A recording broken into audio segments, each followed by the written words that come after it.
In Scream 4, Sidney Prescott, now the author of a self-help book, returns home to Woodsboro on the last stop of her book tour. There she reconnects with Sheriff Dewey and Gail, who are now married, as well as her cousin Jill and her Aunt Kate.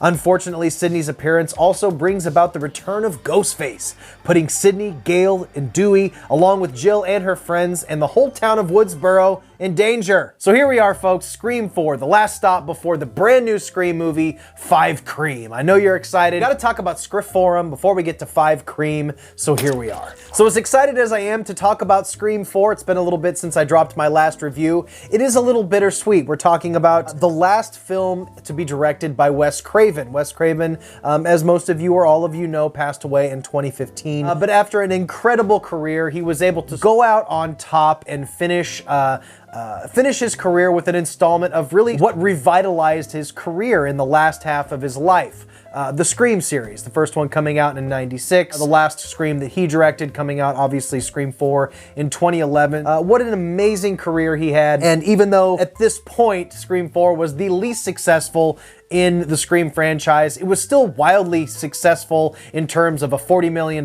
budget to a $96 million worldwide box office when all is said and done. Wes Craven had an amazing career. He had a career that anybody in the film industry would be jealous of or envious of. Not only did he have the Scream franchise, the man had 2 major franchises under his belt with Nightmare on Elm Street, which he created. Although he wasn't involved with all the installments, Freddy Krueger is his baby, and like that's just so rare for a director to have 2 major franchises. Wes Craven's name is synonymous with Scream. He truly understood what Kevin Williamson was doing with his script and was able to not only understand but execute the tone and the feel, bring those words to life in a way that I don't think many directors could. He understood when to be funny, but he also knew when to flip it around and be scary, and make Ghostface iconic, but not a joke. You're still scared of Ghostface, even though he has a silly mask on. It's still a threatening character. So cheers to Wes Craven. Pour one out for your boy. R.I.P. Wes. We're gonna miss you. So guys, I don't want to waste any more of your time. Let's dive into my in-depth review of Scream 4. And oh yes, you might notice a little change in scenery. This is the next day. I didn't finish the video yesterday. I had to come back to it. So let's dive into my full in-depth review and thoughts of Scream 4. Scriptforum. Boop. Scream 4 was released April 15th, 2011. The movie opened up to a $19 million opening weekend with an end box office of $96 million with the worldwide gross. Not a bad take for a movie with a $40 million budget, over twice the budget recouped, but it was quite a significant drop from Scream 3 with a worldwide box office of $161 million. Easily the biggest drop in the franchise. Now, as far as the box office drop for that one, I'm surprised more people didn't rush out to go see Scream. It had been over 10 years since we had a Scream installment. We had legacy cast members coming back by Pete. Maybe 10 years, 11 years later, people just weren't as interested in a Scream movie. It could have had something to do with that first weekend. The word of mouth just wasn't strong enough to keep people coming back week after week. Just quite simply, people were used to the shtick of Scream, and they just weren't that interested to find out who the random killer of the week was. You know, when it comes down to it, you're really kind of just, you know, plugging in numbers. These movies have a formula, just like Randy said. And maybe by 2011, this movie just didn't feel fresh enough. It didn't feel different enough, and it didn't differentiate itself enough from the rest of the series. But from a fan standpoint, from a viewer standpoint, I had a lot of fun with Scream 4. Is it as good as the previous installments? That seems to be the big debate among Scream fans. It still has the quality of writing from Kevin Williamson. It still has great camera work and good direction from Wes Craven. But those first 3 movies are so rooted in the 90s that when you go 10, 11 years later, it's hard to recapture that same feel. Even though the third one came out in 2000, I'm aware, don't come for me. When you think about Scream, at least to me, you think about the 90s. 10, 11 years removed from the 90s, they just don't quite have that same feel. Now, even though you did have Kevin Williamson coming back to write the script, you had Wes Craven coming back to direct, the Dream Team united once again to bring another installment of Scream. And even though you had... come on, Pete, you're pulling my mic off. Okay, I'm gonna let you up one more time. Okay. Just lay down, okay, bud? I just totally lost my train of thought here, and I was kind of getting in the mode here, Petey. So you have this dream team back together, but it is impossible to capture lightning in a bottle. Sort of alchemy of the decade, the actors, the writer at his peak of creativity, Wes Craven at the peak of his abilities. When you remove Scream from that era, to me, it just didn't quite have the same feel. I don't know if that makes sense. So you guys might have noticed in my reviews, whenever I talk about an older movie, I always like to talk about the box office, and I always like to talk about the movies that were released at the time. Especially in horror, it's really interesting to see what movies were being released at the time, see where the audience litmus test is, because horror is so cyclical and it's so evolving. Every 5 to 6 years, there's a shift in audiences' tastes, and I think the tastes of audience at that time had a lot to do with how Scream 4 performed. The first Scream movie in '96 came out at the perfect time when horror was needing this recharge, and it sort of sent a lot of these meta, teen-driven horror movies, for better or worse. They exploded, and it was very influential. By the time that Scream 4 came out, being that the Scream movies follow such a rigid formula that seemed extremely fresh at the time, it sort of set the whole franchise up for its own failure, being that every movie copied Scream. By the time Scream 4 came out, the Guess a Killer of the Week or the horror movie rules and all that stuff no longer felt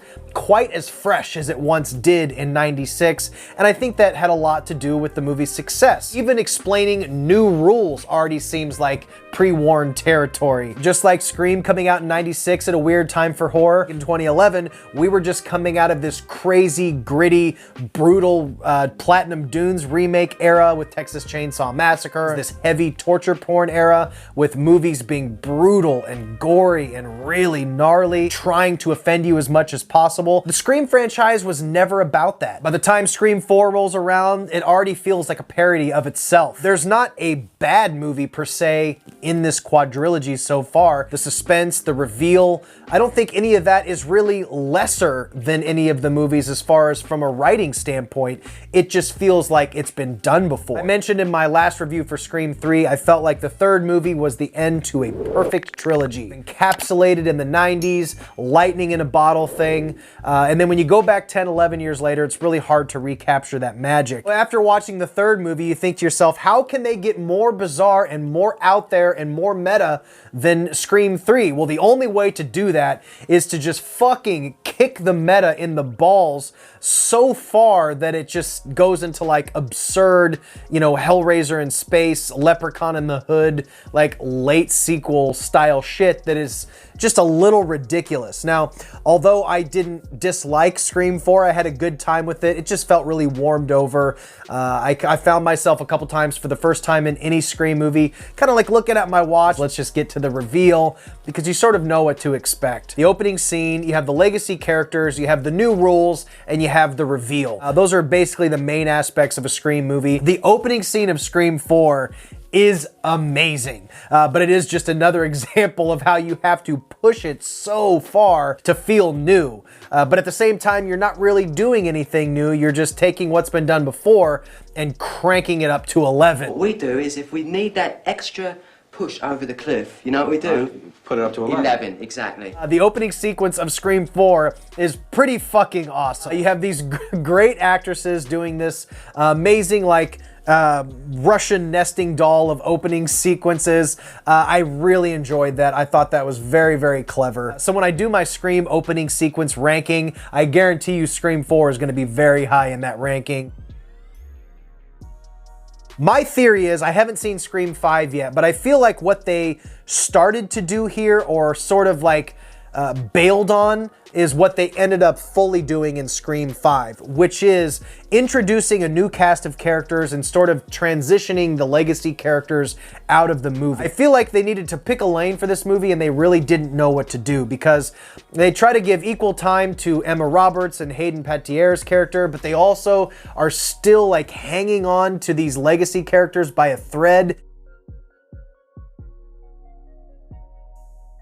to keep them in the movie, and because of that, all of the characterization in this movie just feels really off, especially with Dewey and Gale. I didn't see any growth in either of those characters. It's been over 10 years and they have no growth. I just don't know what the hell was going on with Dewey and Gale in this movie. When it comes to Neve Campbell's character, she is just another pawn, another anchor for another mystery killer. That's what I felt like Sydney's role in this movie, although she was in it more than she was in Scream 3. I really feel like she was just a plot device and less of Sydney, less of her character. I feel like every character in this movie at this point was just all the chess pieces of a Scream movie. You've done it 3 times. We're not gonna switch things up too much, but each character has to plug into their individual Scream type roles for this formula to work. And that's exactly what this movie feels like, formulaic. How many people are gonna come out of the woodwork to try to fucking kill her? It's just absurd at this point.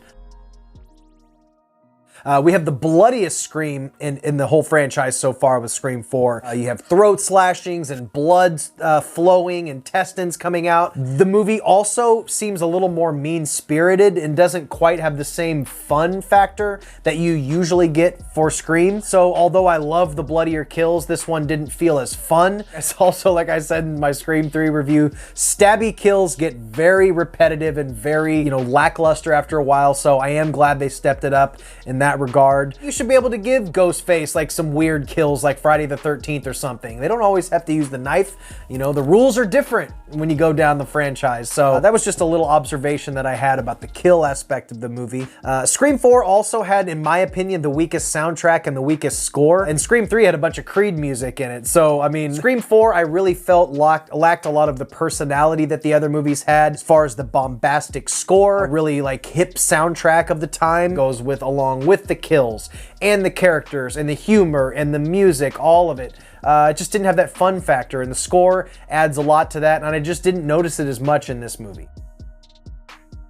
And this is another like sweet and sour kind of critique here, but at the same time that I feel like the third act is the strongest part of the entire movie, it also feels like the most ridiculous and absurd way to end the movie. Although Kevin Williamson said 95% of his movie is on the screen, there were rewrites to this movie. One of those things that was changed in the movie was the ending. I think they tacked on all the extra hospital shit at the end, which is completely absurd. The motivations of Emma Roberts' character, the cousin, just seemed played out. You can stretch, you can do some mental gymnastics and think, yeah, I guess, but really? I also think that it's not just the reveal of the character, it's also Emma Roberts and the Culkin kid, those two people are not very tough. So when you see them doing all the shit that they do in this movie, throwing people around, again, it just doesn't seem realistic. Even the way Emma Roberts was just limp-wristedly holding that knife, I'm like, man, kick this bitch in the tits and let's just get going. Sid, you've been through this 3 times. Beat this bitch's ass. There was a lot to like about this movie. I love the Stabathon sequence, which I think was added later,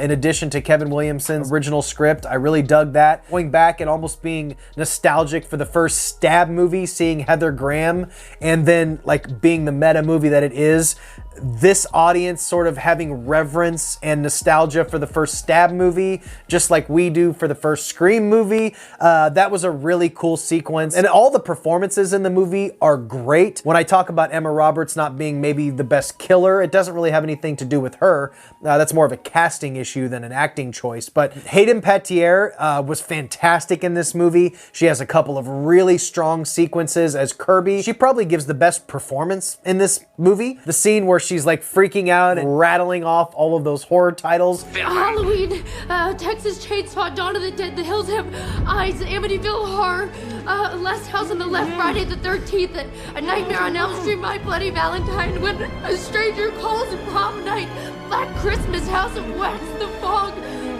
Piranha. It's one of those, right? Could have been a little cheap nostalgia grab for horror fans to hear all those movie titles, but the way she delivered those lines, it really sold it. She was just trying so hard to answer that question correctly. So it does, no matter what, just hit you in the feels hearing all of those titles in a movie. Overall, I did like Scream 4, but you can definitely feel that it is far removed from the original trilogy. It seems like Scream 5 is doing that hard reboot thing where they're not focusing and hinging everything on the same 3 legacy characters, because if they would have tried to do that again with Scream 5, it's too repetitive. It wouldn't have worked. So I'm glad to hear that they're sort of doing a proper reboot of the series. But I don't know what it is about Scream 4, but I had a really tough time sort of organizing my thoughts about this movie. No matter how many notes I took, no matter how many times I watched the movie, for some reason, my thoughts just come out scrambled on this movie. And I think it ultimately comes down to the fact that I do like the movie. There's nothing super wrong with it. It just feels a little bit warmed over. It just feels a little bit of a retread. It just doesn't feel like anything I haven't seen before in the Scream franchise. I'm gonna go see Scream 5 this weekend. I'm gonna go see Scream 5. I'm gonna probably go and see it twice to get my thoughts wrapped around it, and we'll do a really nice epic Scream 5 review. I will also be doing Scream Killer ranking and a Scream opening sequence ranking. Pete, do you have anything to add? I didn't think so. I think we're done here, guys. Thank you so much. Stay weird. Remember to always be yourself, and I will see you in the next one. Bye.